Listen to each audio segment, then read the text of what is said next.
All right. Well, on a day where there were many, many storylines, I'm going to float one here that stood out to me, of course, as a Steelers fan. TJ Watt putting himself Oh, in yeah. rare territory, becoming the second all time sacks leader in a person's first 100 career games. TJ Watt surpassing his brother JJ Watt. So TJ has 88 career sacks in his first 100 games. JJ had 87 and a half. So now TJ has bragging rights. But the most telling part of that list, Mark, is that Reggie White is number one I know. with 105 in It's his first insane. 100 career games. He averaged over a sack a game in his first 100 career games. So I was like, as impressive as this is for TJ Watt, and it is, I was just amazed. Reggie White is sitting there with 20 more than the Yeah. other guys. I love Incredible. that. I love that stat when it was tweeted out. I really loved it because my instant thought was like, for guys like us who've only really ever saw Reggie play in highlights, right? Like he's Yeah. just the generation right before we got into football. That is such a great stat for like people like, JJ Watt won three defensive players of Three the defensive player of the year. in a row. Had what probably the best like 5-year span of a defensive player maybe in NFL history. TJ Watt is a defensive player of the year winner, and if you watch him play, is an absolute menace. Yeah, And Myles Garrett's on that list, and he's an absolute freak and game wrecker, and yeah.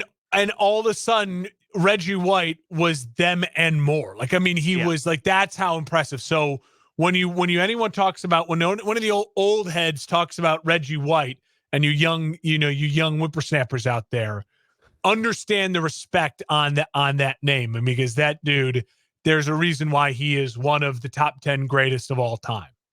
Yeah, I mean, you think about how great these players are that we just mentioned. Yeah. And he had 20 more And sacks. in an era where it's easier to get sacks, it's easier to get sacks now than ever before because people are passing way more. You have way more opportunities. Offensive line plays way down. How many times did they actually throw the ball during Reggie White's era? Maybe you guys will maybe passing the ball 20 times a game, and he was getting a sack a game, more than that. It's crazy. He's absolutely dominant. No, yeah, It's that crazy. was an extremely impressive list, and happy for TJ Watt to see him get into that rarefied air. But good stuff for sure, and very telling. Block Reggie White for $20,000 or catch a right? Anything on any of those hypothetical lists, we are not taking do anything against Reggie White. I would pay to not have to do. I would rather, I'd pay sport. whatever it has to take to not block Reggie White. 100%. But we mentioned how many storylines are coming out of this past week, and one of them, of course, being the bevy of down to the wire finishes this past week, with a few of those coming with big implications, and a couple others signaling some returns, that of Kyler Murray, and we had some injuries this past week as well. We're going to get to it all coming up here on our full Week 10 recap.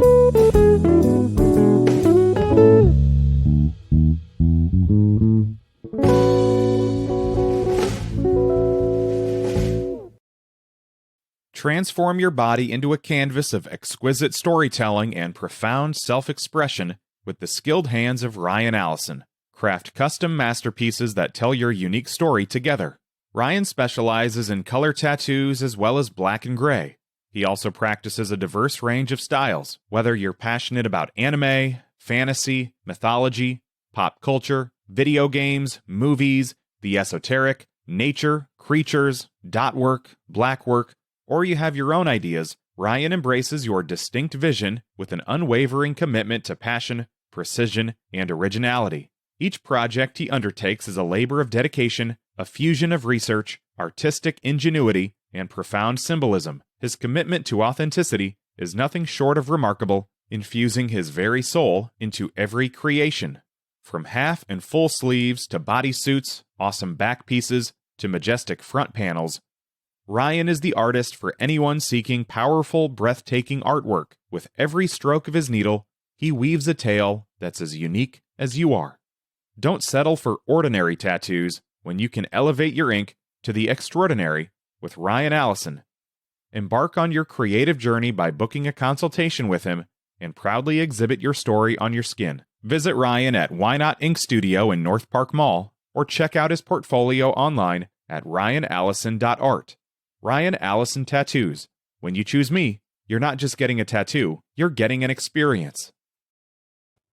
All right, welcome to the Football Lounge with Mark and Dan, part of the For Frequency Sake Podcast Network. Go check out all of the other shows there at forfantasysakeqc.com. And of course, as always, we thank our sponsors, especially of this show here, Durham Remodeling and Ryan Allison Tattoos, for helping make all of this possible. So, Mark, we talked about the epic game winners this past week, 5 of them winning the game in last second fashion as time expired. That is the most game winning decisions in a single week in NFL history per It's Adam crazy. Schefter.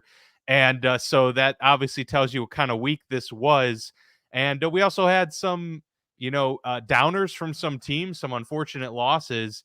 And the AFC North continues to be an absolute game wrecker throughout the league. So we're going to get to touch on all of those and more this upcoming week, or I should say in this episode here. So we'll start as always with a quick mention of the Thursday Night Football game. We did a full recap of that in our Friday episode, so go check that out if you want a more in-depth analysis. But the Bears win 16-13, and now they've had a couple days to stew on it. Are there any other further thoughts from this game before we get into the Sunday slate? No, the Bears were winners on Sunday again, with the Cardinals winning, Kyler Murray coming back. Kyler Murray did exactly what Justin Fields needs to do now coming here on out. You got to win games. You got to show up. You got to play good football. And so there's a lot of football left. Everyone feels like just because your team maybe isn't even going to make the playoffs, and most likely we know, even though there's mathematically not eliminated yet, teams like the Cardinals, the Bears, the Panthers feel like they're out of the playoffs. There's a lot of dudes who are playing for a lot right now, and Kyler Murray is one of them. So his big win on Sunday is kind of, maybe he says, it set the stage for Justin Fields playing really well down the stretch, but also helping out the Bears even more, feel like they're going to lock up a top 3 pick with that Panthers pick, no matter what them as a franchise does. And then I think obviously with the Patriots losing, that hurt a little bit with the Bears, because I think the Patriots and the Giants are now the other 2 teams with the Panthers that are absolutely the abysmal teams of the NFL. I think the Cardinals and the Bears arrows are pointed back up because their quarterbacks are coming back. But I'm telling you what, the Panthers, Giants, and the Patriots are just abysmal right now. And at this point in time, I don't see how those 3 teams don't end up in some sort of order 1, 2, 3. Obviously, then with the Bears taking the Panthers pick. Yeah, let's get to that game with the Patriots falling to the Colts 10-6. A brutal game this was for many reasons, but this ended in bizarre fashion as well. Yet again, the Bill Belichick versus his quarterback Mac Jones saga continues. You mean, and maybe it's ended? Who knows? Bizarre fashion. Yeah. Mac throws a terrible pick late in the fourth quarter, and then he is subsequently benched for the final drive of the game with a chance to go down and get the game winner. So they put Bailey Zappi in, and to roll Mac Jones out for the presser afterwards. It's like, man, just throwing this guy to the wolves at that point. Of course, all of the questions come out if he has the trust of Bill Belichick, and the answers from both Mac Jones and Bill Belichick were obviously telling, in that they don't really want to talk about this at all. But the writing's on the wall. Bill Belichick does not like his quarterback, doesn't want Mac Jones. And to be fair, Mac Jones has not earned any of this, respect for on the field play. Yeah. It just hasn't been good either. Well, I'll say, in defense of Mac Jones, 3 offensive coordinators in 3 years in the league. Yeah, you have a dearth of weapons for sure, but that doesn't stop you from making bad decisions. Like obviously that interception at the end was just so ugly, so bad. And even if you have a lack of weapons, there's ways to still be efficient, move the ball, and show that you are the guy, and it's your weapons that are failing you, right? Like Joe Burrow lost a game yesterday, but he's still the guy because you watched him ball out, and he had a receiver, Boyd, drop a ball, a catchable ball to help his team win that game. Didn't happen. He loses the game. So I think it's the writing was on the wall. What I took mainly from this game, two things. Shane Steichen and that Colts team, man, that is a well-coached team. And they are going to be really fascinating and fun to watch when Richardson is healthy and how he really elevates this team, or how they can incorporate what they're building right now as a culture with their superstar talent in Anthony Richardson. And I feel like a little bit like, in this weird way, the pressure is going to be on Anthony Richardson. Like, this is a 5-5 team. Like, this team is proving they have a chance. Yeah. It's like they're proving that, like, hey, we can kind of do this without you if we play this scheme system way. So is this a little bit of that, the Niners when they added Trey Lance, when they get him back, does it work or not? I think there's going to be an odd little amount of pressure on Anthony Richardson when he comes back, because the Colts have looked as good as they've looked as far as writing them off and finding a way to get to 5 wins. And then on the opposite side, the Patriots, man, this is the, the fall of the Roman Empire. I mean, this is, McDoubles now cost $3. Like, we are watching the decline of the Roman Empire. We are living in it in America right now. A McChicken for $3.19. It's, it's un-American. We have lost our way. We're fallen. And the Patriots are that right now too. This is the absolute decline. And I will say at this point, it feels like Bill Belichick is basically saying, like, I don't care what happens to me anymore. It feels a little bit like but he's not going to go down babying Mac Jones. Like, he's going to throw him under the bus. And that's exactly what he did by benching him in that final series. That is him throwing him under the bus, knowing he's got the media obligations and all those things. And you saw Bill O'Brien just berate Mac Jones in the side. Oh yeah, they're done. Like, so they're done with him. Mac Jones, I think, has a future as an NFL quarterback. He doesn't feel like a guy who's too big to be a backup, or doesn't feel like he'd be too much of a distraction to be a backup. And I think in certain systems and places, he could be a really nice bridge quarterback, kind of like Mitch was for Kenny last year. Like, I don't think Mac Jones is done, but the days of Mac Jones being the guy that you just write in as your starting quarterback and you build around him, I think we've seen the end of that in a colossally bad interception late in the game. The Patriots are terrible. They still had a chance to win that game, and that was just such a gross interception to lose that game. Yeah, it was brutal. The AFC South is now fascinating to me because, the Colts are in it. We'll talk about the Jaguars coming up, but the Texans, the way they're playing, and the Colts, everyone's now within a game or two of that division lead, whereas Jacksonville had an opportunity this past week to really create some separation and also put their stamp on the league in terms of saying, we can beat up really good teams as well. Yeah. And unfortunately for them, that was not the case. But yeah, it was a fascinating situation in both the AFC South and the AFC North as well. And so we'll get to the game that kind of impacted both the Texans at the Bengals, and the Bengals fall 30-27 as CJ Stroud once again puts up great numbers. He had one bad pick in this game, but he's able to rally the troops and get them. They're one of those game-winning situations that we mentioned, one of the 5 games that went down to the last second. And Matt Amendola boots through a 28-yard field goal to get them the win, but CJ Stroud was the guy that kind of helped get them to that point and engineer the comeback. And you mentioned Tyler Boyd dropping a touchdown pass to where the Bengals had to settle for a field goal. Really would have changed the dynamic of the end of that game for sure. But then Tyler Boyd also made an incredible catch for like a 60-yard gain on the drive prior. So it's like, that actually may have been the same drive. So it's tough to say what would have happened, if he catches that ball. But yeah, ultimately brutal loss for the Bengals because Cincinnati obviously put themselves in a hole, gets Joe Burrow back, right, and they had been playing so great. This was a game, and again, these are losses in the conference. These matter. These will come back to bite you. Same with the Bills. Like, they've been losing games that are in conference. Like, you can't afford, if you're going to have a bad loss, for it to be an AFC opponent. It's just it stings that much more. And with how competitive the AFC North has been, this was a tough loss for the Bengals. Obviously, they're going to be okay. They're a good team, but it's going to really hurt them in terms of fighting for that division crown, especially with how well the Ravens have been playing, and Pittsburgh and the Browns too. So meanwhile, the Texans, we just mentioned it, are really pushing now for the AFC South crown. Let's forget about all of these preseason notions. That is out the window. The Texans are playing very good ball. CJ Stroud, dare I say, is playing at an MVP style level. Don't even talk about rookie of the year. That should be already penciled in. So very impressive what we're seeing from Houston, just the culture and everything in DeMeco Ryans' first year at the helm. And the Bengals, this is going to be one of those where you got kicked in the teeth a little bit. It was a close game, but you're going to have to rebound and come back with a win very soon.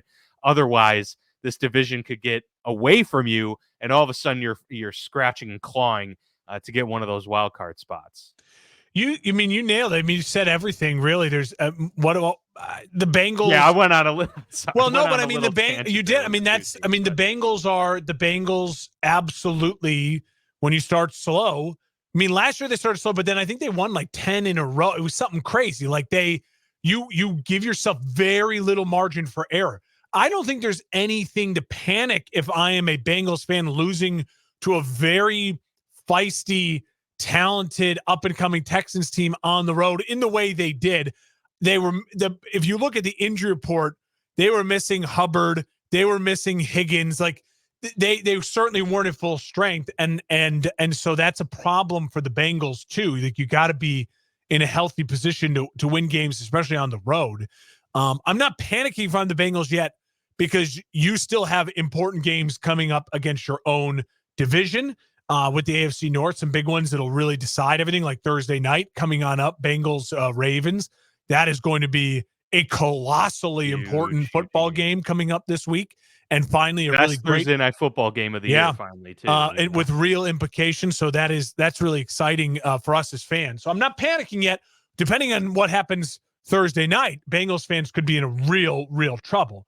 I'll say this, as far as the Texans go, do I want to go as far as saying MVP for CJ Stroud? I will say this. If you look at the numbers of quarterbacks in the NFL right now, Dan, it's not impressive. Tua leads the league in touchdown passes with 19 through 10 games. You know what I mean? Like no one's having the 35, like Patrick Mahomes won an MVP with 50 touchdowns. You know what I mean? Like no one's having a year like that at all. Kirk Cousins is second in the NFL with 18 touchdowns. And obviously he's already missed basically two games and is not going to play the rest of the season. Josh Allen, Dak Prescott, Patrick Mahomes, 18, 17, 17 touchdowns. And so when you look at CJ Stroud, 15-2, his importance for the team, you can make the argument, but I would rather at this point in time, if we're going to talk about MVPs in a kind of a weird down quarterback year as far as big numbers, I think there's some other interesting, maybe defensive candidates and players like that you can make the argument for, like, maybe it's time, maybe it's a chance to give them an opportunity. That'd be great, but the NFL's not going to do it. Yeah, to win an MVP. So I don't want to get into that mudded conversation too much. I'll just say this: Texans fans, right now, cherish it, enjoy it, thrive on it, because you never know what can happen after a rookie year, right? We saw RG3 have a miraculous rookie year. I mean, he won rookie of the year over Andrew Luck. We saw Herbert have a miraculous rookie year, and then it's been nothing but mediocrity for his team since then, and frustration.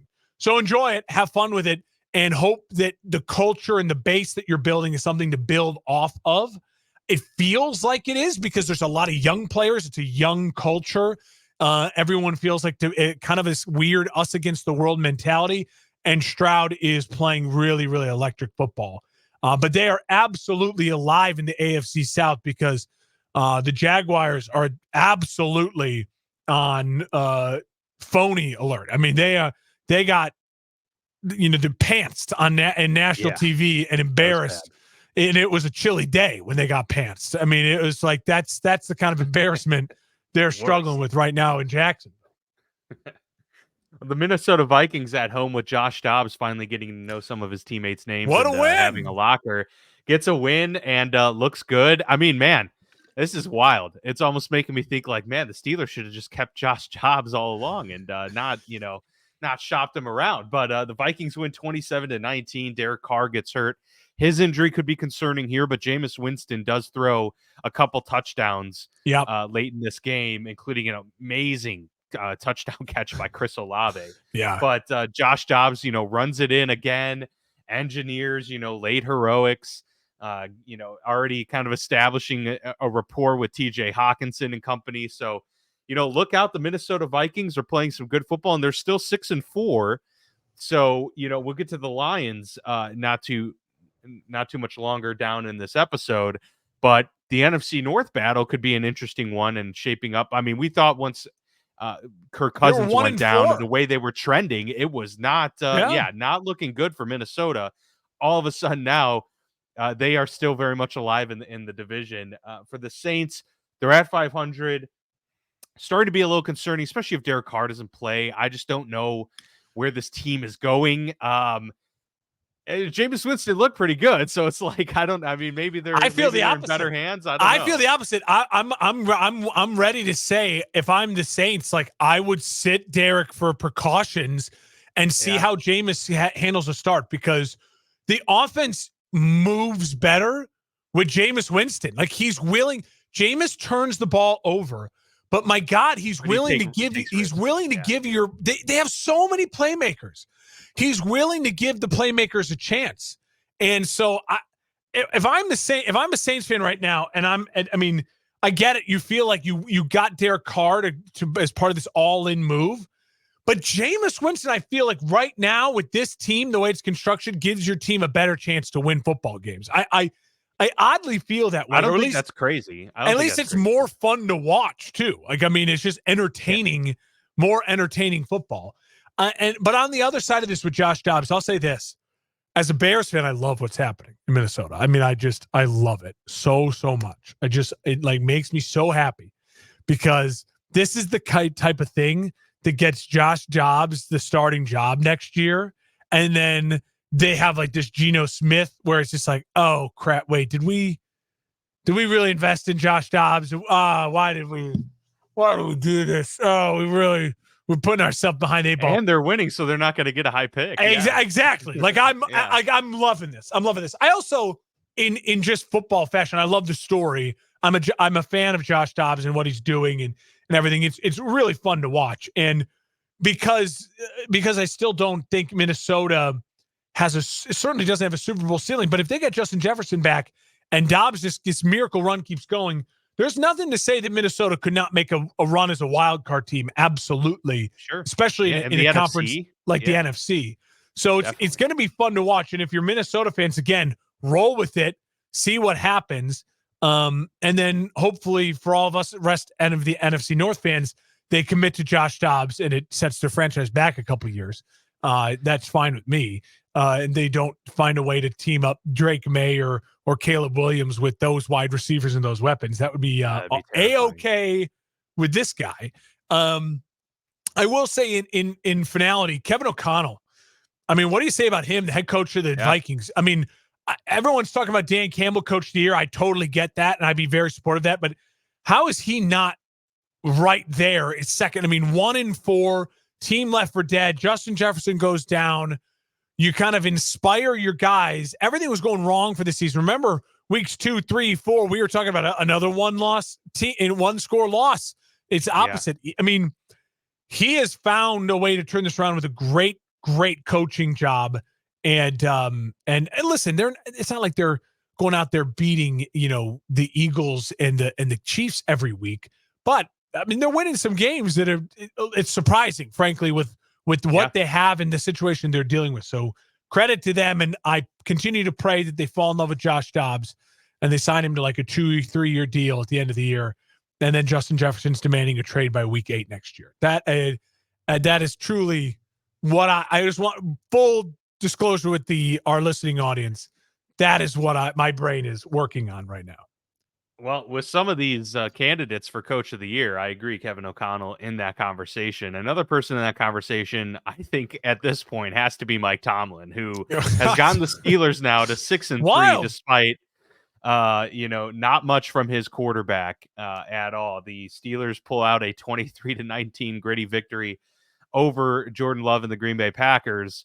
But obviously it wasn't done because of Kenny Pickett and crew, but more so because of the run game that is starting to starting to feel like it's getting some wheels underneath it. Jaylen Warren getting a lot more involvement. He and Najee Harris now have formed a very good 1-2 punch, and the offensive line is seeming to get its legs under them. But still, the problems persist. And as much, as I've said all throughout the season that Matt Canada is, someone I don't think needs to have a long-term fixture with Pittsburgh. We've seen enough now of sample size with Kenny Pickett to where I am growing gravely concerned as to whether or not he's the quarterback of the future for Pittsburgh. And, we're, I believe, 21, 22 games into his tenure, still willing to give it to the end of the year to get that full season and a half plus a couple games sample size. But from what we've seen, it's just, it is, I will say, discouraging. Despite the win, they're 6-3. I understand Kenny Pickett has great moxie late in games and the fourth quarter comebacks and the, poise late has been awesome. And I'm, very encouraged by that. But the growth that we saw from the first several games to the second half of the season last year was exponential with Kenny Pickett, and it hasn't carried over to this season. We've seen sort of either a regression or a petering off of his play. And so, yeah, despite them winning 23-19, I think that's awesome. I think Tomlin deserves a lot of credit for what he's been able to do with little.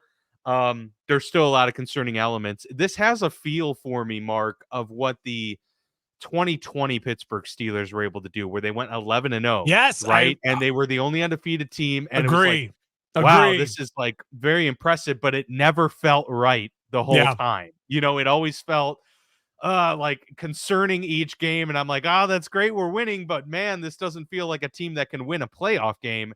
That's kind of how this Pittsburgh Steelers teams feel for me.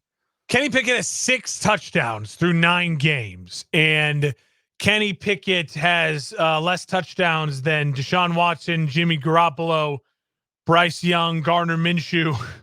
Mac Jones has more touchdown passes. The guys he's ahead of, the only Zach Wilson. That's terrible. Tommy DeVito has 3. Okay, Tommy DeVito has 3. Tommy DeVito has half of the Kenny Pickett touchdowns. Anthony Richardson, who played, I think, 1.5 games this year, has 4 or has 3. Yeah, I mean, it's concerning. And again, what if we extrapolated even to since Kenny Pickett took over last year? He probably has the fewest touchdowns of any quarterback in that span. I will say this. What's concerning is they have a solid offensive line. They have really nice backfield now. They're developing that 1-2 punch. And they have a really nice tight end and 2 really good wide receivers. So Freiermuth hasn't played since like week 1 or whatever. He's been hurt all year. Yeah. That we take him out. We'll edit that out in post. We're going to edit that out in post. Yeah. So they had a really nice tight end at one point in time. What happened to Freiermuth? But I mean, regardless, they have Pickens and Deontay Johnson. Now I need to know what happened to Freiermuth. Did he tear something? No, he had a hamstring injury, and it kept lingering, and so they waited to put him on IR. So it was like about 2 to 3 weeks of trying to figure out if he can make a comeback. Then they just ended up putting him on IR when it looked like he was going to return. And so now I think he's about to enter the window or something.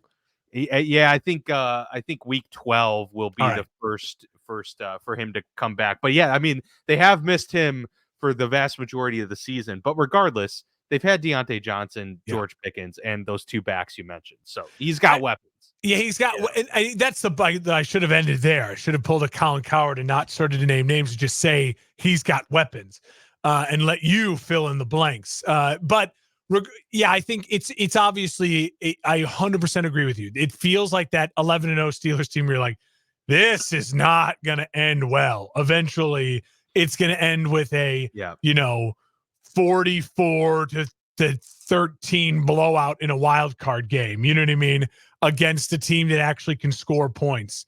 So we'll see. But for right now, again, ride it. And if I were a Steelers fan, I would continue to put my focus on the fact that our defense is making clutch plays when it matters, and that your quarterback's not turning it over. For only 6 interceptions, Mac Jones has 10. I mean, for only 6 touchdowns, Mac Jones has 10 touchdowns, but 10 interceptions. Like, that's not Kenny Pickett either. Yeah. And so you again, Kenny Pickett's ceiling is probably the Kirk Cousins-esque guys. We knew that when he got drafted. You know what I mean? Like, his ceiling is the Dak Prescott type of, Jared Goff type of guys, which is like, you can win a bunch of games. You can maybe even he's got to get there still. Yeah. But he's got to get there, and you got to develop a lot around him. And again, it still feels like the offense hasn't developed it. On the flip side, for the Packers, what a bad loss for Green Bay. They lost 3 in a row. They eke out a win, and then boom, right back into the losing. And again, what does Green Bay do well? Yeah, like, exactly. They're not. I mean, and the run game has been very all year. Christian Watson and Romeo Doubs have both had these flashes, but nothing consistent. And a lot of it is Jordan Love. There was a ball that should have been intercepted. That was a really bad ball behind a receiver across the middle at one point in time. There was an ugly, ugly throw. Obviously, the late interception, he had a chance to win that game. And a really ugly throw over the middle into traffic that you just can't make when you've been studying tape and in the NFL circles for that long. And it was funny, earlier on in the broadcast, one of the announcers was saying, like, Jordan Love made a throw through a hole in the guard center. Is only like a 10-yard just dump off to the running back, but it was kind of this weird laser sidearm, and it was really Aaron Rodgers-esque, off platform, just kind of like boom. Yeah. And in a way, maybe Aaron Rodgers is the worst person for you to learn behind. Aaron Rodgers was perfect to learn behind Brett Favre, because Aaron Rodgers is just as talented as Brett Favre, if not more talented.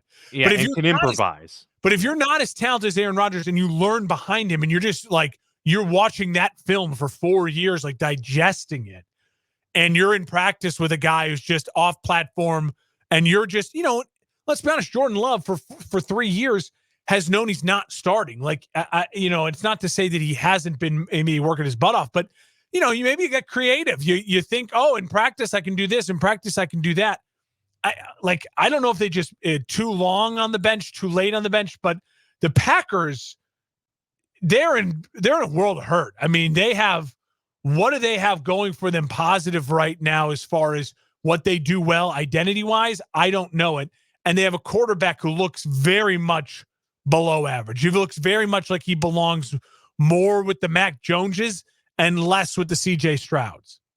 The only benefit for the Packers in this situation that they do have going for them is that they don't have a ton of money tied up in Jordan Love. It's not like they committed to the guy long term. But you got to make the decision. Like the Giants did with Daniel Jones, right? So, like, that's the thing. The Packers can't do what the Giants did with Daniel Jones. You just can't do it. So, and I mean, he's 14 touchdowns, 10 interceptions through 10 games. I mean, he's averaging a pick a game.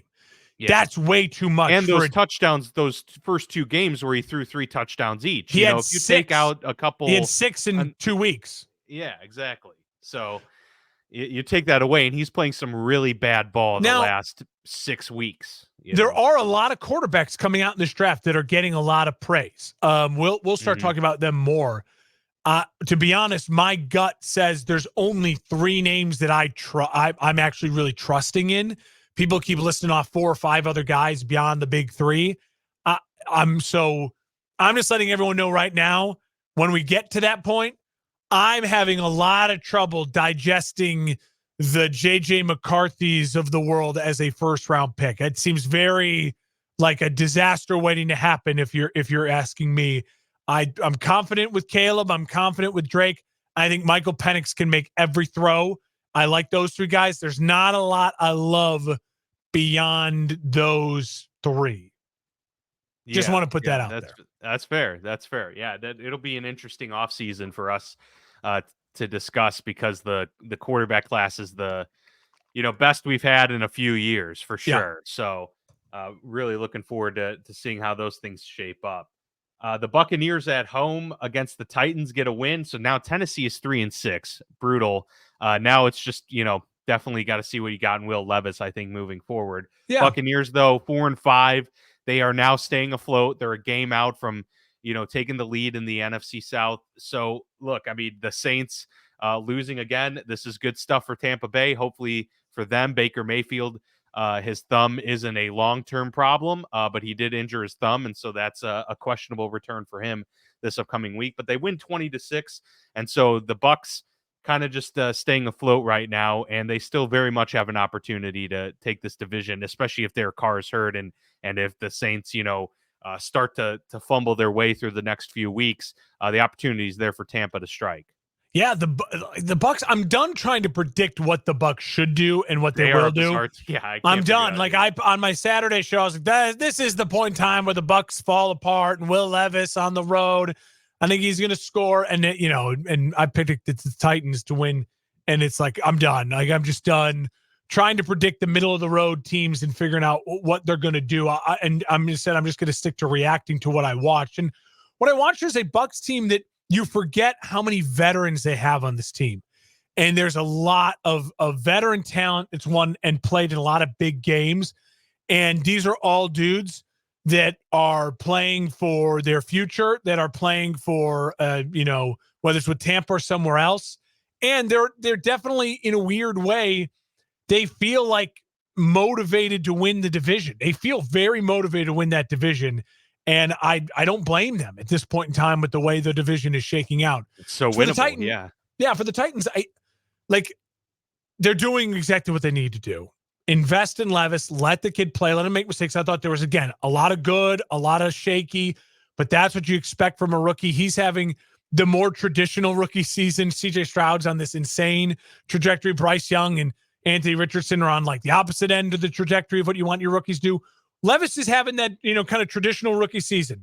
He didn't start the year, got his opportunity, made the most of it. Now he's going through the learning pains, the growing pains. Listen, losing games as a Titans fan right now is a good thing. It seems like you have your quarterback. There's a lot of talent at the top of the draft. If you can find your way to getting a top 8 pick, and knowing that there's going to probably be 3 quarterbacks in the top 5, that means there's a lot of offensive linemen, wide receiver weapons, and people that you could find some real talent to add to that roster for your young quarterback. So not the worst thing in the world if you're a Titans fan to just start, continuing to urge on good play from Levis, but L's in the column. Yeah, and another L in the column for the Jacksonville Jaguars, who were dealt a massive blow by the San Francisco 49ers, who are now resurgent once again. We'll get to that in a moment after a word from our sponsor, Durham Remodeling. Serving the Quad Cities area since 1973, and with over 50 years of excellence on their track record, you'll see why it's so easy to trust their experts when it comes to all of your home improvement projects. This family-owned business has you covered on all your needs. Protect your home or building from the elements today and get great roof repair services. Need new windows? No problem. Durham Remodeling can upgrade your windows and doors. Whether you want to upgrade the little details in your home or office, or want to tear a room down and start fresh, the expert contractors at Durham Remodeling have your back. Even the smallest changes can completely transform your space. Ready to start entertaining your friends for backyard barbecues? Durham Remodeling will help you plan, design, and build your deck and patio for the perfect outdoor space. Durham Remodeling's work is 100% guaranteed, so you can rest assured that you're getting the best service around. Call 309-786-6715 today for your free estimate for all your roofing, siding, flooring, windows, and painting needs. That's Durham Remodeling, 309-786-6715. Well, we mentioned a little bit last week how Trevor Lawrence wasn't, lighting up the scoreboard like we envisioned he would be going into year 3 in his NFL career. And in fact, he was the big reason that they lost this game this past week against the San Francisco 49ers. 3 turnovers for Trevor. And it is starting to feel like like Jacksonville may be one of those smoke and mirrors type of teams where it seemed that everything was on the upswing and all of the perfect makings were in place for a Yeah. dynasty to start to Workable form. schedule too. And look, man, I mean, we have been super high on Trevor Lawrence since before he even entered the NFL. We've talked about how great instinctually he is, how he has all of the physical tools, and he does. He took a huge step forward last year with Doug Peterson, had an epic comeback playoff victory, and it just seems like things have regressed a little bit. So I think it's fair for us to kind of start to call out the potential for Trevor Lawrence to, and I still believe fully in him. I'm sure you do too. But this has been a really rough go, really all season long, and he hasn't been able to overcome things to kind of make it the reason they win a game is, oh, I'm carrying the team to a victory. It just hasn't been the case. They've had a great run game. They've had a very opportunistic defense this year, and so that is troublesome. And when you come against a team that's got the best defense in the league, we see what happens. No touchdowns, just 3 points for this Jacksonville offense, and just a brutal game all around for everyone involved. As San Francisco, on the flip side, Mark, completely looked refreshed and resurgent, as I had mentioned, putting up 34 points. Brock Purdy and company looking great. Even though Christian McCaffrey's touchdown streak ended at 17 games, he's the only 49er, it appeared, to not be able to score in this game. But yeah, I think San Francisco has once again kind of catapulted themselves into we're the class of the NFC type of conversation, whereas Jacksonville is now starting to feel like, ooh, maybe they aren't as big of championship contenders as we once thought. Yeah, I'm so disappointed in Jacksonville. We all wanted this to be right. Like I picked Jacksonville +3. I was like, God, they're getting 3 points at home off a bye. Getting healthy. They don't. And I don't think we would have been shocked if they lost the game, but it's how they lost, right? I even said on my show on Saturday, I was like, losing to the Niners is nothing to be ashamed of. But and I felt like they even had a good opportunity to win the mental game because it felt like the pressure was all on the Niners to win a game. They lost 3 in a row. Everyone's questioning their quarterback. They had to go out and get Chase Young and be aggressive to kind of quell, the columnists and everything. And man, that was embarrassing. It was bad. They were sloppy. Their offensive line isn't great. And I don't want to make excuses for Trevor, but that's tough. I mean, it's tough to play behind a bad offensive line, but 9 touchdowns in 9 games for the number 1 overall pick, the guy who was supposed to be the second coming. A lot of these guys who are the recent, next Andrew Lucks have had rough goes. I mean, Trevor Lawrence has not looked great. Heisman winner, Kyler Murray's had a very rough start to his career, number 1 pick. Heisman winner Bryce Young has obviously had a very bad start to his career, number 1 pick. It makes you wonder a little bit about Caleb Williams, undersized, move around, improvised guy, number 1, potential number 1 pick, Heisman winner.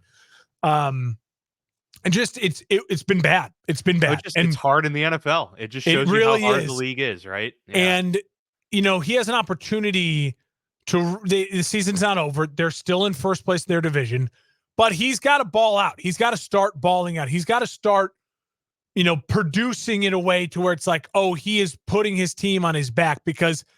Yeah, listen, Patrick Mahomes, even in his worst game in the Super Bowl, where he had no offensive line. And he was going up against a Tampa defensive line that was one of the best in the last 20 years in the NFL. And he was getting eaten alive in the Super Bowl. The dude still battled his butt off, and you still felt like he was going to put his team in a great position. And that was young Patrick Mahomes. That was year 3, Patrick Mahomes. So for Trevor Lawrence, I need to start seeing that effort. I need to start feeling that. And he's not an emotional guy, which I think is a good and a bad thing. It's a little bit like Herbert, where you just they're level-headed. I think that's good because I think it means they don't make big mistakes, and they don't make huge mistakes. But I need to see more killer instinct, and I'm not seeing it right now. And you get punched in the mouth like that, and I don't see the grit, the fight, the determination to at least get a touchdown on the board and keep scrapping and clawing. There was none of that. I was very, very disappointed in Jacksonville. Like I said, for the Niners, this was such a huge win for them. Such a get-right game. On the road, I really felt all the pressure was on the Niners. Purdy played well. Everyone seems to be healthy. Everyone got involved. Debo, Kittle, Ayuk all got involved. Williams was back. McCaffrey's dealing with a little bit of a lingering oblique issue. He didn't look quite himself 100%. But this Niners team, they added Chase Young, Yeah, this Niners team is officially back on Super Bowl watch 100%. It's kind of bizarre, man. I feel like we could end up with the exact same championship game matchups this upcoming year, with maybe you swap out the Bengals for the Ravens or something like that. But yeah, I mean, it's just shaping up, especially in the NFC. 49ers and Eagles are so far ahead of the pack in the NFC that it's kind of a joke. I wouldn't put them so far ahead of the Lions. We'll get to my Lions. Okay. I would say I wouldn't say so far ahead. I think the problem is I'm having right now, the Lions defense is not performing like they were early in the year. The Lions defense has to start keeping up their end of the bargain a little bit more. I agree with you. I think there's some separation right now, but I wouldn't say so far ahead. It would not shock me if the Lions, especially because I think they could end up with a better record than the Niners. If that game's at Ford Field or something like that, it wouldn't shock me if the Lions beat the Niners. Okay, yeah, that's fair. That's fair. I think I'd probably relinquish that statement a little bit and put the Lions in that conversation for sure. Yeah, they deserve that. They've been really good. The Browns deal the Ravens with a big blow in a 33-31 win. Another one of those walk-off game winners. Deshaun Watson again starting to put some things together here. Obviously wasn't all roses for him in this game, but he's playing one of the best defenses in the league, and so pairing that with a divisional matchup is always going to present some issues. But I thought Deshaun Watson overall played pretty well, especially late in this game, to help get the Browns back in position to win this. And Lamar Jackson didn't have a good game either. We saw two of the best defenses on the field in this one, and it really showed. Jackson was baited into 2 picks in this game. And so overall, very good kind of toe-to-toe AFC North battle, physical game. And really what this spelled for me was the Ravens had an opportunity to get to 8 wins, 8-2. I feel, even as competitive as the North has been, I feel like 8-2 would give them just enough wiggle room to where I would feel confident and comfortable saying, okay, we can afford a bad loss moving forward and still, feel comfortable with the division. That is no longer the case for Baltimore, especially with the Bengals coming up. Both teams now coming off of a bad loss. This is a huge game, as you said. I mean, if the Bengals win this game, the Ravens no longer have remotely a stranglehold on this division that they have had the first half of the season. And for the Browns, you lose that game, go to 5-4. It's starting to feel a little bit hopeless because of the losses in division. You lost to Pittsburgh, you lost to Baltimore. Those are tough to come back from because now you have to win like 3 games in the division moving forward, and that's tough. But you start to stack division wins or get one against the leaders. This now puts you in a prime spot. And so the Browns right now in 3rd place, but like really in a tie for first with everyone, it feels like. So huge win for the Browns and kind of a tough loss for the Ravens, but they have an opportunity here in 3 days to rectify that. I said last week, one of the reasons why I love the Ravens so much is because they're winning games without Lamar having to be Superman. It's time for Superman. That was a game where Superman had to show up, and he didn't. Yeah. And let's be honest, now I'm concerned because now it's like, all right, have I seen Lamar be Superman at all this year? No. And then when they really needed him to put the cape on, he had the costly interceptions. And now you look at his stats, you say 10 touchdowns through 10 games, and you had a 14-point lead at home against a division rival, and you let them back in the game. Now I get it. Defense gives up points, but you're turning the ball over. You're not able to close out that game. Your cause. Yeah, you're not able to close out that game. That's a concern. It's a real concern.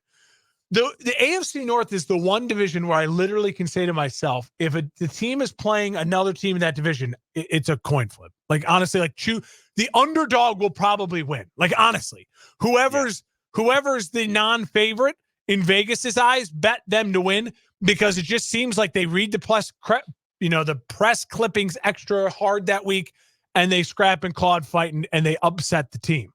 So I'm waiting to see who's the underdog in Bengals versus Ravens before I bet that game, and I'll bet the underdog. As far as the Browns go, I mean, that was their season on the line, down big early. And everyone's talking about they were down 14, but it was bigger than that earlier in the game, right? Wasn't it like 14-0, 21-3 or something like that? I mean, it was. I think it was 21-3. Let me check. It was a gut check moment, and as bad as Watson played to start the game, credit to him and Stefanski. They did not give up. They clawed their way back into that game. They put the pressure on Baltimore's offense, and Baltimore's offense could not convert and make the big plays when they needed to late to continue drives, to not turn the ball over, to get extra field goals or points to secure a victory. And so, I mean, a season-altering win for Cleveland if they can make a run here now and string together some wins and find their way into the playoffs. We'll look at the second half turnaround for them in this game as the moment when it all started. Yeah, so the Baltimore was up 17-9 at the half, and then they were up 24-9 to start the third quarter. I knew it was sizable. Yeah, and then the Browns come back, make it 24-17, and then Baltimore makes it 31-17. It's like, okay, they're creating the separation, but then the fourth quarter happened, and it was, three straight scoring drives for Baltimore that ended up resulting in this. But yeah, the pick six was massive. That obviously changed the tides entirely. And made it 31-30, and the rest is history after that with the game winner and such. But yeah, massive game. And, I think the one encouraging sign for the Ravens is that the emergence of Keaton Mitchell might actually show, like, okay, we've got a legit running back that we can lean on that can break games wide open, right? Because they've had amazing run games pretty much since I've been a fan of the league, right? But yeah. It's been a while since they've had like the go-to running back. They've had to do committee approaches with injuries. If Keaton Mitchell can be the Devon Achane that the Dolphins saw earlier this year moving forward, then Baltimore has another dimension to their team, right? And then as for the Browns, if this chemistry continues, if Deshaun Watson is really starting to put something together, then that's obviously a concern for the North and the rest of the conference too. Because before we move on, such a good defense. Last thing I just want to ask you today: if I were to say who wins the AFC North, who are you going with? That is very tough. I feel like the Bengals. I feel the most confidence in, only because I think Burrow's the best quarterback, and I think that he finds a way to get his team to that division crown, despite them currently being in fourth place. I know, but that's just kind of how I feel. I don't trust the Ravens overall because I feel that they're going to lose these division games moving forward. The Ravens are a team I could see being 2-4 in the division at the end of the year. And to me, that's not going to win you the division. If you're 2-4 in the AFC North, I don't see you winning that division. And so, but the Ravens just don't play their division opponents terribly well as of late. And so that concerns me. And I'm just not sure where they go from here. Meanwhile, the Browns are just, they scratch and claw. The Steelers are, feisty. I don't know, dude. It really is a total toss up. I have this could go any which way. But as it is right now, I'm very, comfortable believing that every team in this division is going to make the playoffs. Like I think every wild card team just comes from the AFC North, unless the Chargers start to do some magical things. I mean, that's magical, like firing their coach. That would be magical. Yeah, for sure. The Cardinals had the return of Kyler Murray, and he obviously played overall pretty well. He moved well, that's for sure. That was the most exciting thing to see from a Cardinals fan perspective, was that he was moving around like the old Kyler Murray back there, but no touchdown passes from him. He did have the one interception, but he ran a touchdown in as well, and overall helped engineer them back to a comeback victory in which they won as time expired, 25-23 over the Falcons. So for the Cardinals' sake, that did kind of have implications to where they fall in the draft order this upcoming year. They're now 2-8. So right now, is it the Chicago Bears, right, that have the number 1 overall pick as it stands right now because of the Carolina Panthers situation? Meanwhile, the Falcons fall to 4-6 on the year, and they have more and more questions as to what their quarterback situation is. They are clearly going to have to be players for a quarterback this upcoming draft class. The Falcons, to me, when we talked about it last week, and I mentioned my great Max Crosby Raiders trade for the, on the Friday show, like trade for the Bears. Falcons are absolutely, I think, are going to be a player in. We'll offer you a prime time player, you know what I mean, and multiple draft picks to get a quarterback, and that would be something I think would be a dream scenario for the Bears. I know our guy Tyler Dawson. He hit us on Twitter. His whole idea today was just draft Marvin Harrison number 1, or like draft a quarterback number 1 and then trade back up for Marvin Harrison, something like that. I still am on the firm belief of if the Bears end up with a 1 or 2 pick, you trade it for as big of a haul as you can get. It includes a current A player like they did with DJ Moore. The best thing the Bears have done in my last 5 years is getting DJ Moore in that trade and extend this first round pick into more future first round picks next year. Anyways, regardless, I will say the Falcons, they're lost right now. They're very lost, and they have talent. I still believe in Arthur Smith. I know there's a lot of Arthur Smith could get fired. I think Arthur Smith isn't the problem. I think there's some issues overall, obviously, with the quarterback play. The defense is missing 1 or 2 elite pieces, like an elite corner, and then someone who's just like a dominant 3 technique in the middle, a little bit more of a run stuffing defense. And then, obviously the quarterback is the engine that makes everything go. And Heineke and Ritter, they're just not good. They're just, neither of them are good enough for long enough to be competitive. And they ran into it was a bad scenario. The Cardinals were going to win that game if they were playing anyone who wasn't one of the top 5 or 6 teams in the league. I really feel that way. There are sometimes just momentum things. It makes sense. Yeah. Kyler coming back. He's desperate. The Cardinals James Conner returned. Yeah. The Cardinals have been scrappy all year, with their win over the Cowboys. So I think that was a little bit of a buzzsaw move. And for the Cardinals, if you're a Cardinals fan and you're looking at it, obviously you probably have a frustrating relationship with Kyler Murray, but he did lead you to the playoffs. He does feel humbled to me. You know what I mean? Like Kyler's trajectory was number 1 pick, him and Cliff Kingsbury, an okay rookie season, and then a spectacular get him to the playoffs sophomore year, by the 3rd year makes the playoffs. Last year, then tears the ACL, gets the big contract, the Call of Duty stuff. He feels very humbled to me. You know what I mean? Like, and the way he played yesterday looked like vintage Kyler Murray for the most part. So, if you're the Cardinals fans, I think, again, kind of like the Bears franchise right now, is play it out. Like, whether you're rooting for wins or losses, I'm lucky in the sense that we have the Panthers pick. So I can root for my team to win and also know that I have this other asset. But if I'm the Cardinals right now, I don't know if I'd be rooting for losses. I just don't know if that's the best thing for you right now. It feels like a franchise that right now just needs some positivity, and having Kyler Murray as your quarterback when you already have him to a secure long-term deal and adding talent around him might be the way to go. Obviously, he's got 7 games to kind of still prove that, like Justin Fields has now. So these guys, the situations feel just so eerily similar for both teams and both quarterbacks.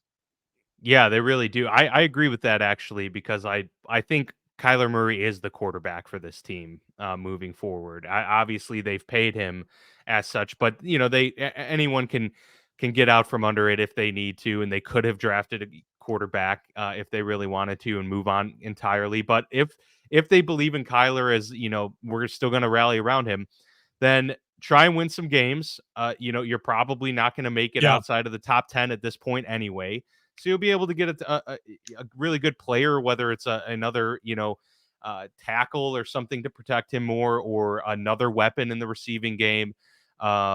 you can do that. But yeah, the Cardinals, the trajectory's moving up for that team and franchise as a and they whole. have the Houston pick too. Remember, because Houston Oh, traded that's for right. Jonathan Yes. Allen. Yeah. So, and now that pick is like in the teens because Houston's playing well. But you could So they package, have 2 first-round picks. You know what I mean? Yeah. So you could get 2 really good players to add to a roster and build if Kyler plays well and is your guy. Or maybe the play is you trade Kyler Murray. I think Kyler, if he plays well, will have more trade value than like a Justin Fields. You might be able to get a 2nd-round pick for a Kyler Murray, whereas Justin Fields might only net you a 3rd, you know what I mean? Or a player in a 3rd or something like that. So there's going to be a lot of flexibility for the Bears and the Cardinals. And we're going to have a lot of talks about them in the coming weeks. But I think both, from my standpoint, I just want to watch both quarterbacks play it on out. I hope they both stay healthy, and I hope they have a chance to prove it. And if they don't, then they don't, and you move on. The NFL moves on quickly. The Lions go on the road and get a walk-off victory on a 41-yard field goal against the Chargers, 41-38. It wasn't pretty for the Lions, but Jared Goff engineered quite the game here for this team, and they had the return of David Montgomery. A lot of bright spots for Detroit in this game.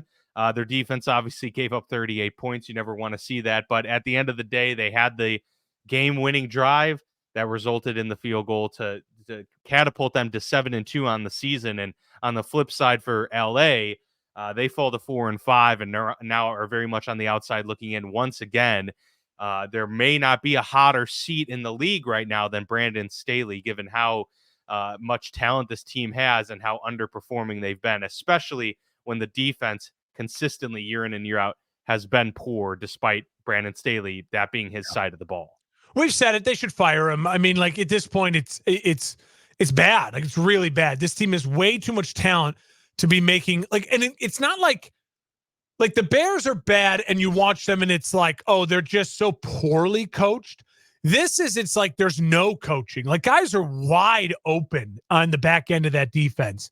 And there doesn't seem to be any inspiration or fight or rah-rahness. Like he's 0% Dan Campbell. And when not much cohesion. Yeah, and when your quarterback is a non-verbal, non-emotional guy, like Jared Goff is, and you need an emotional leader of men, and Brandon Staley's just not it. And it's a bad loss for the Chargers. Really bad loss for them and their chances to make the playoffs. Great win on the flip side for my Lions. This Lions team is a team that is finding ways to win. I love it because it reminded me a lot of the Seahawks game. For the majority of the game, it's like the Lions are the better team, but gosh, their defense is just having a bad day. And at the end of that Seahawks game, what happened? They lost it. This was the opposite. Yeah. At the end of this game, they found a way to make sure they had the ball. They could kick the field goal. Dan Campbell going for the 4th down. Cojones alert. He's a walking Stan Marsh meme. And I really love watching this Lions team play. I hope this Lions team can get to, maybe not home field advantage throughout the NFC playoffs. It'd be great if it could. I just can't wait to watch Lions hosting a team at Ford Field in the playoffs for the first time in so many years. It's going to be just electric. And I want it to happen so bad. No, that will be awesome. And as you mentioned, they play inspired football for sure. Keenan Allen also is a stud. He's very good. We got to mention Keenan Allen. He did. I mean, nothing wrong with that offense for the Chargers. Kellen Moore's doing his job. Yeah, and Quentin Johnston, the rookie, had a big game himself, so he's starting to come along too. Just imagine you put Mike Williams in there, and they are absolutely a force. It's just unfortunate they can't get the defensive side to match that at all. The Giants go on the road and get absolutely just destroyed by the Cowboys. No surprise to either of us here. The Cowboys are now 6-3 on the season with the 49-17 victory over the G-Men. But yeah, this was kind of tailor-made for that type of game with Tommy DeVito starting at quarterback for the New York Giants. And, Dak Prescott had a nice 5-touchdown game against an inferior opponent. But at the end of the day, I think we'll keep seeing it until they make, a championship game. It's just not a team that we're too confident in, I don't think. The New York Giants are in desperate need of a top 2 pick. Like they are now in desperation mode. They might need it more than anyone else because they absolutely need to get a franchise quarterback. Like they need it. They need it. They need Dable needs it. And they could turn around, I think, fairly quickly if they figure that out. But they are in desperate need of that. And they're also, I think, it wouldn't shock me if you're talking about a team trading up.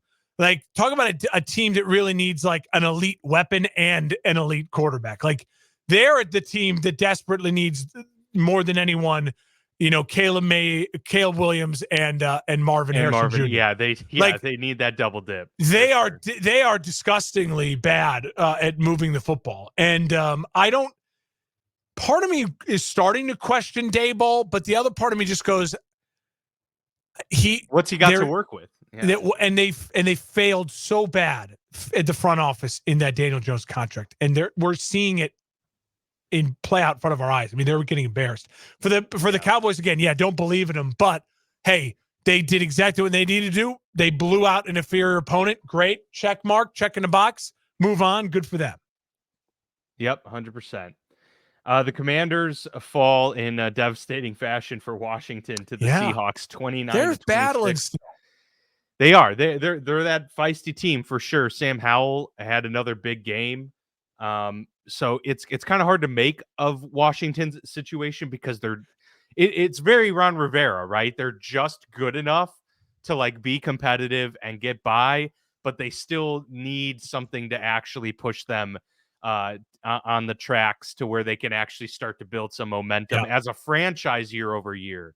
And it just doesn't seem like that's happening. They're one of those teams that will give you their best, and it's going to be a difficult win each week, but ultimately they don't move the needle. And the Seahawks, this was kind of a must win for them too, Huge. Right? I mean, to win, to go to 6-3 now, to really stay afloat in the NFC West was big.